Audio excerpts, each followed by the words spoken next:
Namaste, all of you. Welcome to this session.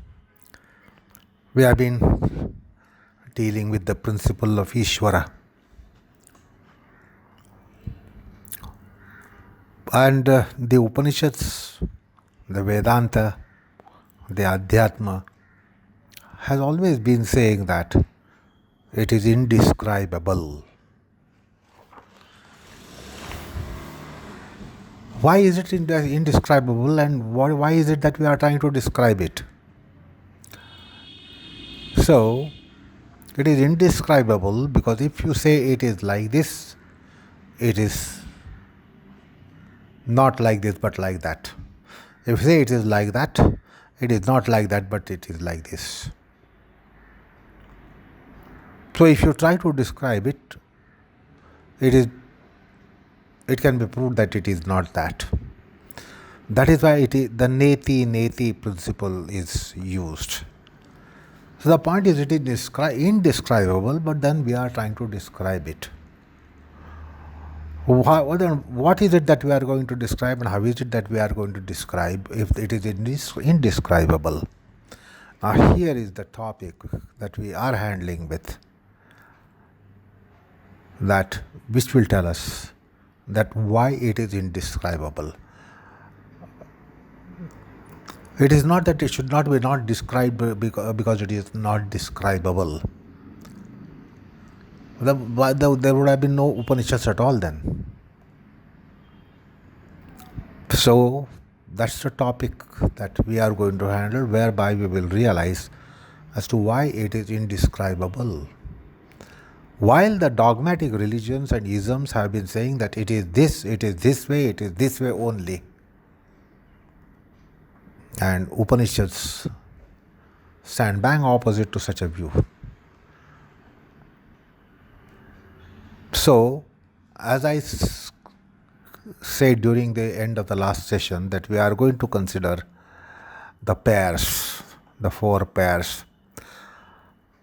And these four pairs, when we are going to now discuss, will tell us that it is really indescribable, but doesn't mean that it should not be described. It can be described, but then we can never completely describe it.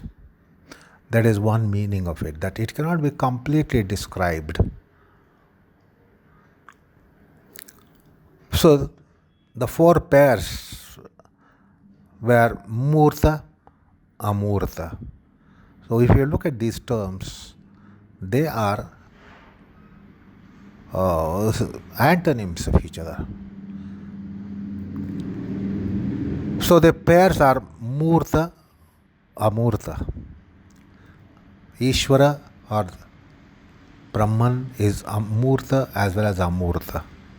Therefore, there is moorta upasana and amoorta upasana. Therefore, there are worship forms which are both moorta as well as amoorta. Similarly, about vyakta and avyakta, saguna and nirguna, savishesha and nirvishesha. So, it is not that some of the isms are saying that entity is nominal, doesn't have form at all, no form at all. If that is the case, they are not wrong, but they are not complete. Because this is the infinite principle that we are trying to understand, comprehend. So it is not complete. So there are some isms. That's why we today have this fight between the religions, isms. Those who believe in that in form, that with form, while these isms which believe that it is not with form and there is no form, they are at loggerheads and they fight with each other. But in the context of Sanatana Dharma, both were there, and therefore both were right. As far as complete view is concerned, both were not right. Both together could become right. That is why there are sect of philosophers in Sanatana Dharma, those who believe that it is formless. And I will give you best example here. It is, if you compare the great saint of about 16th century, Kabir, and then if you compare Kabir with Tulsida, both were Rama worshippers, Rama devotees, devotees of Sri Rama. But Kabir believed in nirguna bhakti and Tulsida believed in saguna bhakti. So, they did not create a battlefield. That is why Sanatana Dharma is accommodative. So it could assimilate Kabir, it could assimilate Tulsidas even.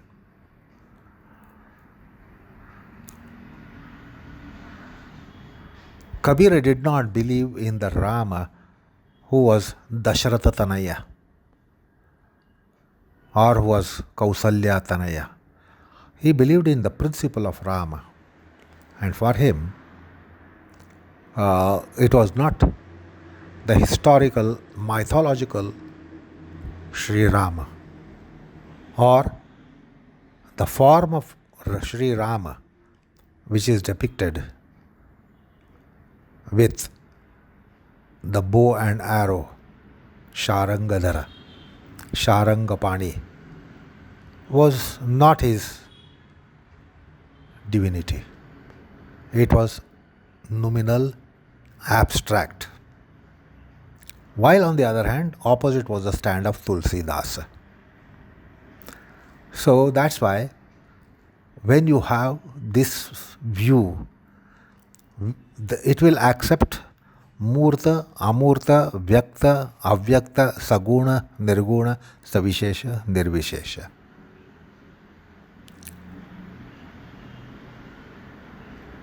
And then comes even the stand that he is beyond all that as well. So this is how Sanatana Dharma has postulated. Therefore, Sanatana Dharma can accommodate everyone. So let us try to have a primary understanding of these four pairs. And these postulations are Upanishadic postulations. They have come in Upanishads. The concept of moorta. Moorta, all would know that moorta means murti, icon, image. That is called murti. And one who is adhering the worship of such an icon, image, that is called moorta-upasana. So murti suggests and implies that divinity is with a form and has a tangibility of shapes and forms. So the moorta manifest means what? This manifestation is for our senses, through the senses, because the forms are always object of senses. So that is why there is concept of divinity with form, in the sense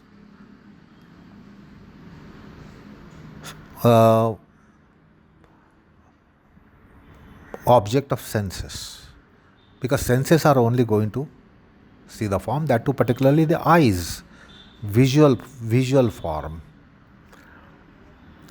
The amurta concept is bereft of any form, and the amurta is bang opposite of it.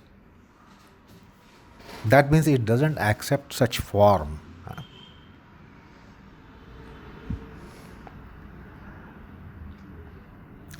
However, something doesn't have form doesn't mean that it is not graspable. That which doesn't have form is also graspable. So, it is graspable by intellect.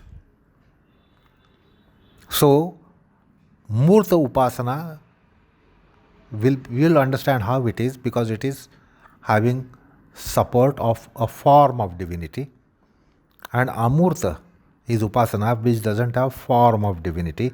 Therefore, it is more intellectual concept, while moorta is not so intellectual concept. The senses can grasp it, identify it. So, moorta is graspable through the psyche consciousness attached to senses, and amoorta means graspable to intelligence only and not attached to sensory process.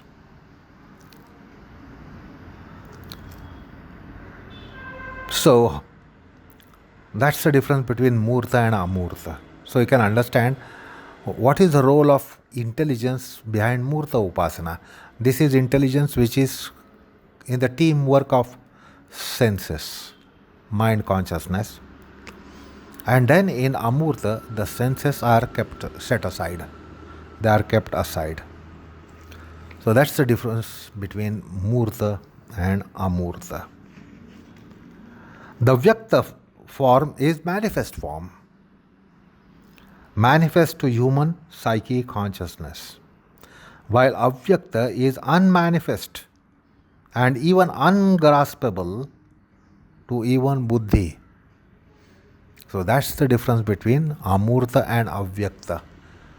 It should not be deemed that they are one and the same, because amoorta is at least graspable to intelligence. Avyakta is not even graspable to intelligence. This is called beyond human psyche. And thus in Bhagavad Gita, the 12th chapter, it says in the 5th verse, it is indeed very difficult, very, very difficult, absolutely difficult, fraught with lots of hardship, the upasana, fraught with lots of hardship when it is avyakta upasana. So vyakta upasana is not fraught with hardships, while avyakta is. And this is a statement that comes from Bhagavan himself in Bhagavad Gita. So, as I said yesterday during the last session, that we should see the distinction why there should be 4 pairs. So, we will also therefore know moorta and avyakta. Moorta is graspable through the senses, while vyakta is graspable through the intelligence. So, it is more subtler. Then coming to the third pair, saguna nirguna. The next set is this saguna nirguna pair. Saguna upasana of Brahman, or saguna concept of Ishwara, has exalted and unexceedable sattvic qualities. It is by sattva guna in consciousness that saguna upasana or saguna Brahma will be recognized. So this is going little beyond even intelligence. That there must be sattva profusion in the very mind stuff, the chitta. And this is with reference to sattvic qualities. This refers to sattvic qualities in this principle that we are discussing. And if you recall, I gave you that long list which describes the gunas. Parama Jnana, Parama Aishwarya, Parama Virya, Parama Dhairya, Parama Shakti, Parama Teja, Parama Saushilya, Parama Vatsalya, Parama Artata, Parama Ardava, Parama Sauharda, Parama Samya, Parama Karunya, Parama Madhurya, Parama Gambhirya, Parama Audarya, Parama Chaturya, Parama Sthairya, Parama Shaurya, Parama Parakrama, Satyakamatva, Satya Sankalpatva, Krutitva Krutatva. So, these are reference to the exalted sattva gunas of divinity, and that is why the devotees are able to love him and have devotion for him.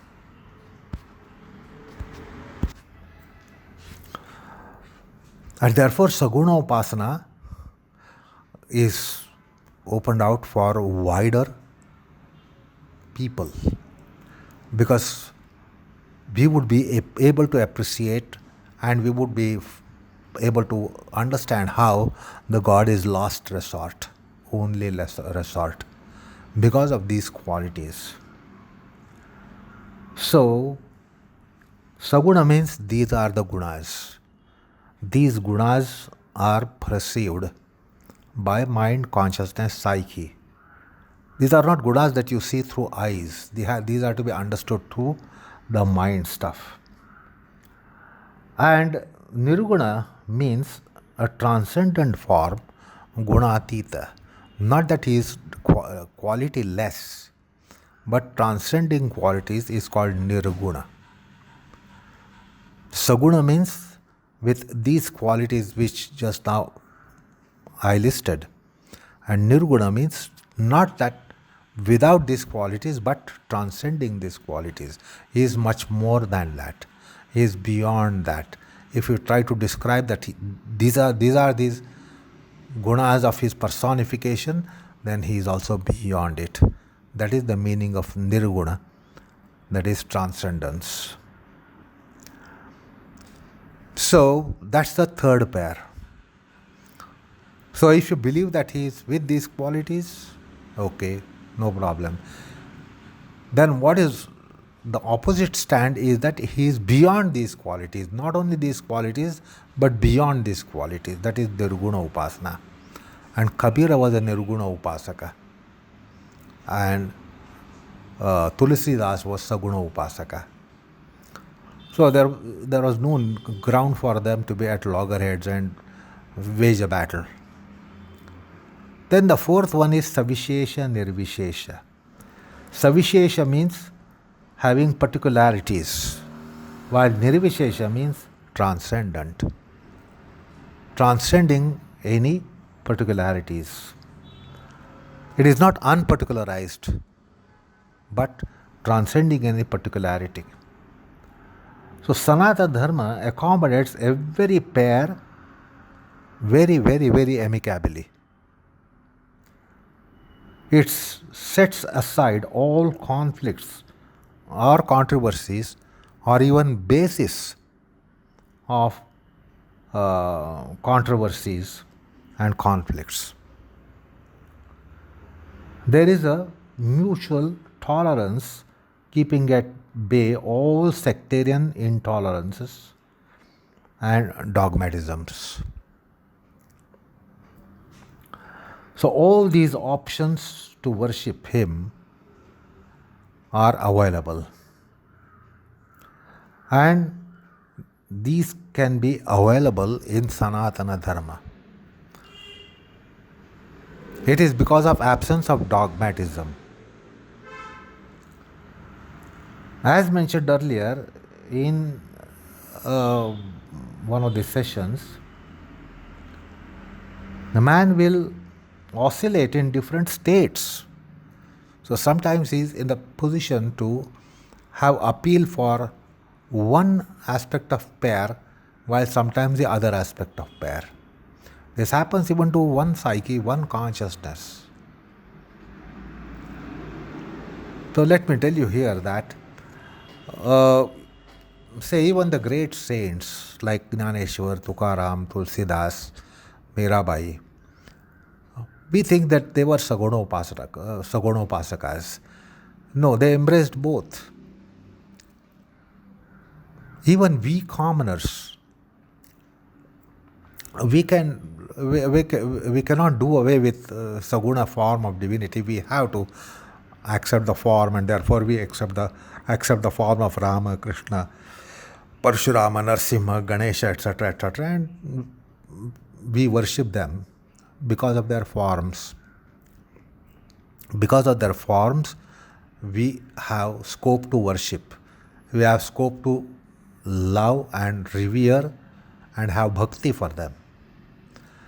But see the unusual and quite intriguing thing that when we go to a shrine, naturally in a shrine means we have a manifest form of divinity, moorta form, the vyakta form, the saguna form, and savishesha form, and that's why it can invoke bhakti, love, reverence for that deity, divinity, and therefore we will be having upasana. But when we go to a shrine, and when we fold our palms for namaskar in shrine, we actually close the eyes. So see, there is that, these pairs are such that ultimately we want to close the eyes and pray divinity, worship divinity, meditate on divinity. Although it is with form, it's not that we are looking at the form all the time. And it's not that we only worship the form. We worship the essence of the form, which is again moorta-avyakta, nirguna, nirvishesha. And that is why we go and close our eyes in shrines. When we fold our palms for namaskar, Anjali Mudra, we close our eyes. It's not that we need to be looking at the form with open eyes. It is quite natural that we close the eyes and meditate on those divinity or deities, that is personal deity for us. You see how the other aspect, such as amoorta, avyakta, nirguna, nirvishesha, also comes in. And there is that one wonderful confluence. Although these are said to be spoken of as pairs, see, there is a confluence taking place. That we close our eyes in front of the icon, beautiful icon. The icon is so appealing, the form is so appealing, because that is our personal deity, and the form of personal deity is very, very, very appealing, yet we close our eyes. What does it mean? So understand, these are not pairs in the literal sense, but when it comes to upasana, when it comes with reference to Ishwara, see how there is that confluence. And now this savishesha and nirvishesha, or savishesha means having particularities and nirvishesha means transcendent condition, not unparticularized condition. Sanatana Dharma, as I said, accommodates therefore every mindset. So we have sometimes appeal for saguna while we get into worship of it, yet we close the eyes. So therefore the Sanatana Dharma concept of divinity, Almighty, Brahman, and the worship form of it will be very, very, very accommodative. Even these mystic saints like Mirabai or Jnaneshwar or Tukaram or Chaitanya Mahaprabhu or Tulsidas, they were closing the eyes, and then that was a part of their worship, and that was perhaps the acme condition of the worship, that they closed the eyes.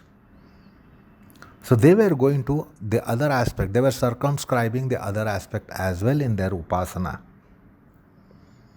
And this is required Like, child requires everything in form. If you try to give the child something formless and go on teaching the child formless, child won't learn. The child wants forms.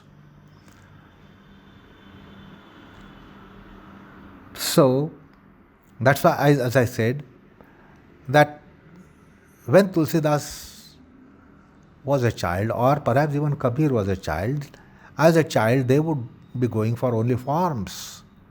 But when they matured in their consciousness, Kabir could embrace the nirguna upasana as well, and Tulsidas primarily saguna upasana, but he also touched the nirguna aspect, because eyes were closed for his worship form. And that is why the mention of these 4 forms of worship with in form of pairs and then 8 forms of worship became all embracive to every strata of consciousness, every strata of intelligence. Even Rajasic, Tamasic, Sattvic people, they were also circumscribed in upasana. For instance, you know that Ravana, Kumbhakarna, and various asuras, they were also worshipping Shiva. On one hand, on the other hand, you had Markandeya, etc., Nandishwara, etc., worshipping Shiva. So, Sanatana Dharma doesn't banish anyone. It gives a worship form for each kind of mindset. You can be Rama to worship Almighty, you can be Ravana to worship Almighty.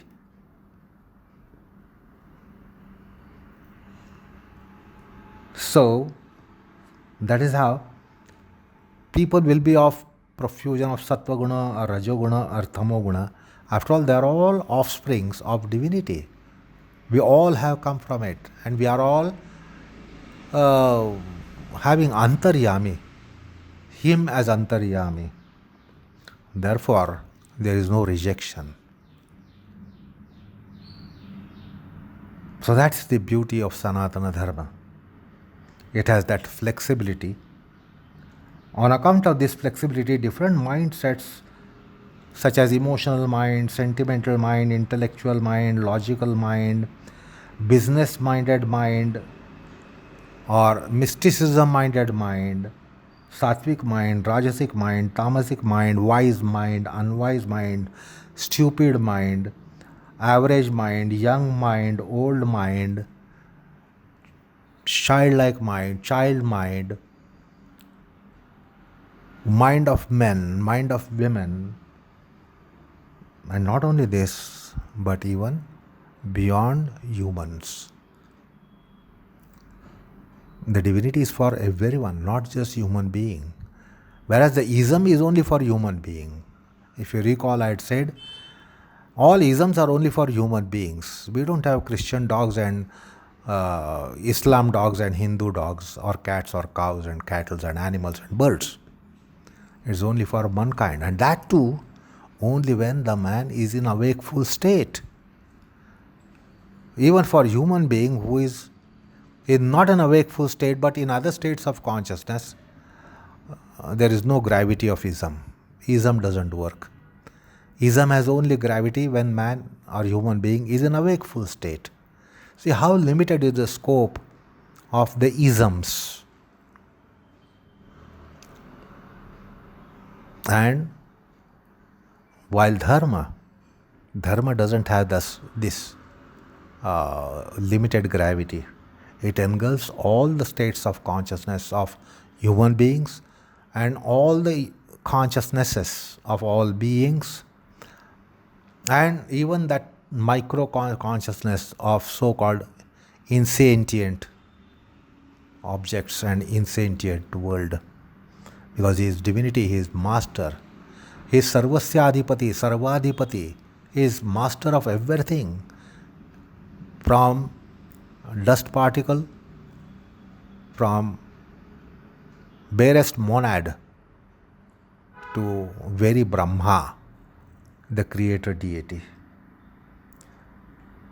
So, this Sanatana Dharma is known for its great tolerance. It is because of this clemency, leniency, charity. All these qualities can be found in Sanatana Dharma, while it will be absent in isms.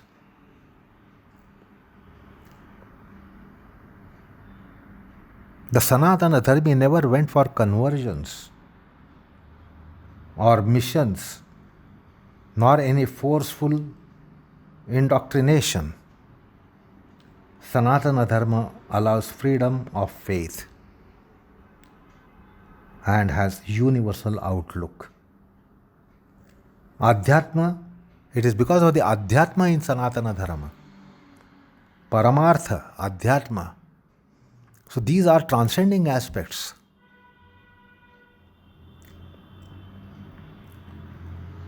So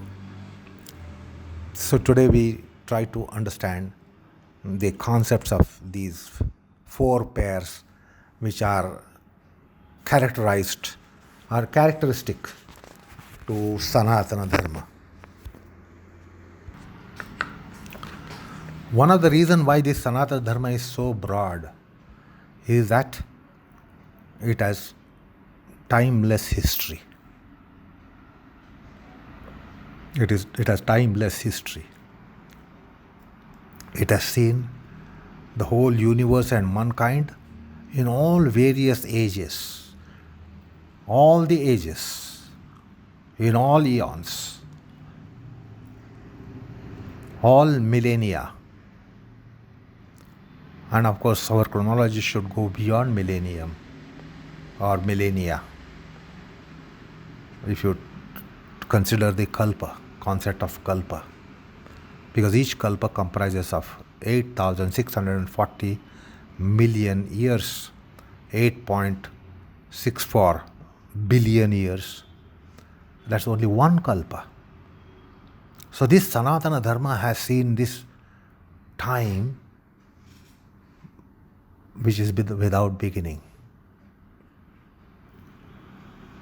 And therefore, it has seen the whole universe in all its forms and the consciousness in all the various forms. And therefore, it is inclusive. It decided not to exclude anything or anyone. And this is how it could include, by broadening its hands and arms, open arms, to include consciousnesses of all the various eras. We have this concept of Chatur Yugas, we have the concept of Manvantaras, we have the concept of Kalpa. So one Chatur Yuga comprises of 4.32 million years. 4.32 million years. That is one Chatur Yuga, cycle of 4 yugas. And such 71 Chatur Yugas make a Manvantara. So understand how much universe is considered in the time scale of Manvantara. Manvantara means 71 cycles of Chatur Yuga. That means 4.32 million into 71. Then there are such 14 Manvantaras in one Kalpa. So the Kalpa has 1,000 Chatur Yugas. Each Chatur Yuga comprising of 8.64 billion years into 1,000. So 8,000 plus billion years.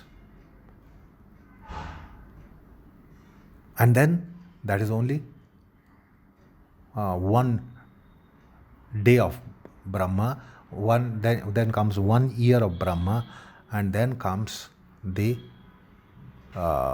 tenure of Brahma of 100 years. So see, historically, it has seen the consciousnesses in all these times, and therefore it is so inclusive. That is why it is broad-minded, broad-hearted, Sanatana Dharma.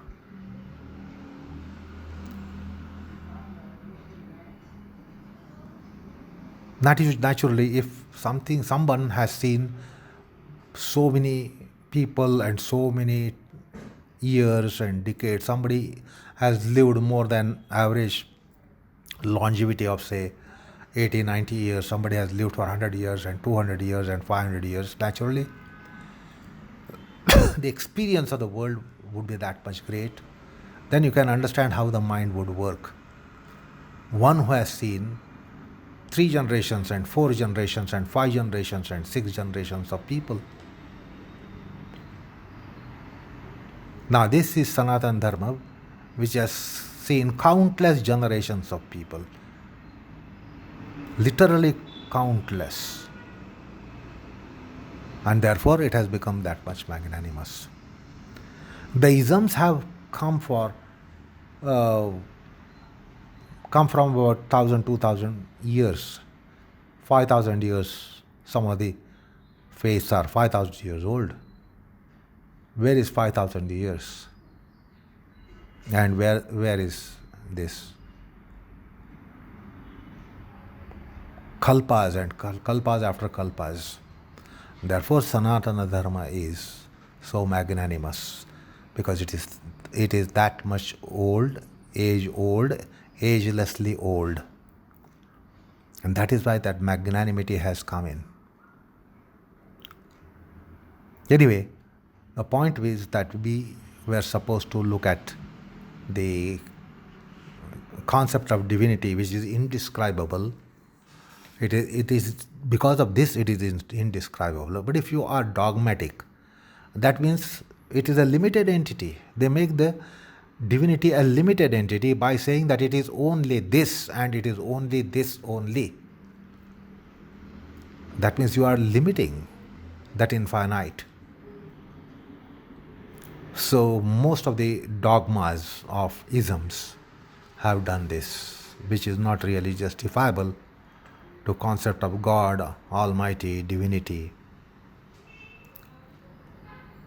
So that dimension was to be considered. And therefore, it opened out the upasanas. It opened out the upasanas for so many kinds of forms. With these 8 pairs, 4 pairs that we considered, see what is the circumference of upasanas, how magnanimous it is to include every kind of mindset. So that was what was to be considered in today's session, the pair which I told you in the last session. Now, one more thing that we can be considering, there is quite an opinion of some of the thinkers that God is an anthropomorphic concept. Basically, divinity is not anthropocentric at all. The divinity is of entire universe. Where is the human being to say that it is anthropomorphic? So, in Vedas, you will realize that it is not anthropomorphic. Because anthropomorphic means man-made. If it is man-made, where is the man? Man is on the planet Earth.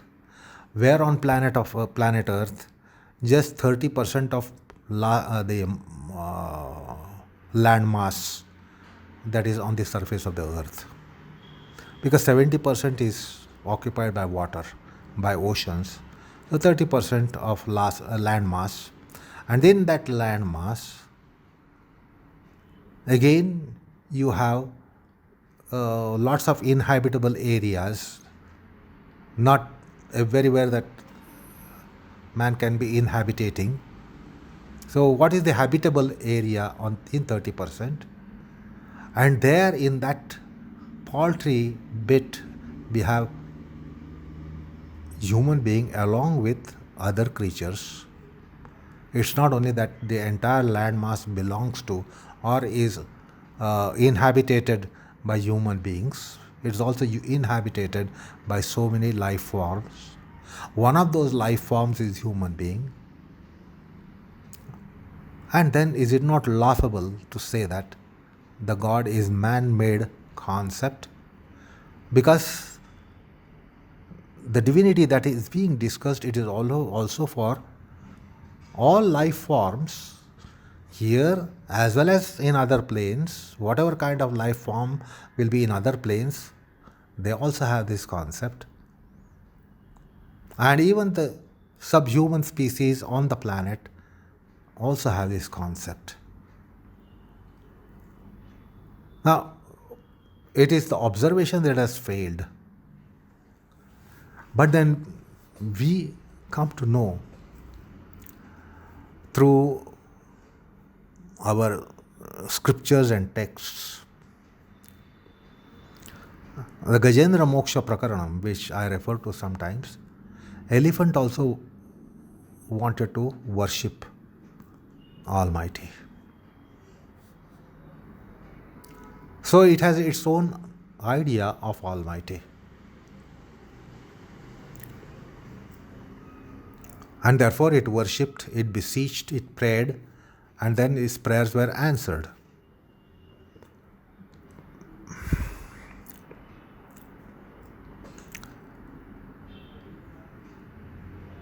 And you will come across like an animal like dog.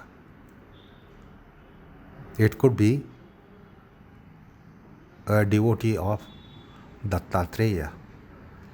Because you should know that it is not a just class of being. Human beings actually, they themselves become dogs and cows and buffaloes and snakes and cobras and whatnot. Even bugs and mosquitoes, worms. It's all human beings who become that. That's why they are called Bhoga Yoni. And it is man who goes to those forms to experience the fruits of karmas by being a dog and cat and cow and elephant, lion and mosquito and a bug and whatnot. So this idea and notion is prevalent in the Sanatana Dharma or the Sanatanis. It is their not thought, it is not their notion, it is not their idea, it is reality. The Karma Siddhanta tells us that it is man who, or the life which goes through all the various life forms because of karmas. Where are the karmas committed? Karmas are committed in human form. In human form of life, karmas are collected, and then to face the fruition of those karmas, fructification of those karmas, man has to move through 8.4 million life species. They are classes.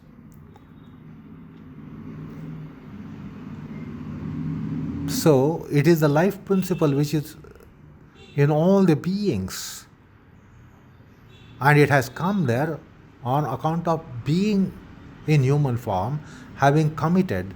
If the karmas are virtuous, then superhuman forms are taken.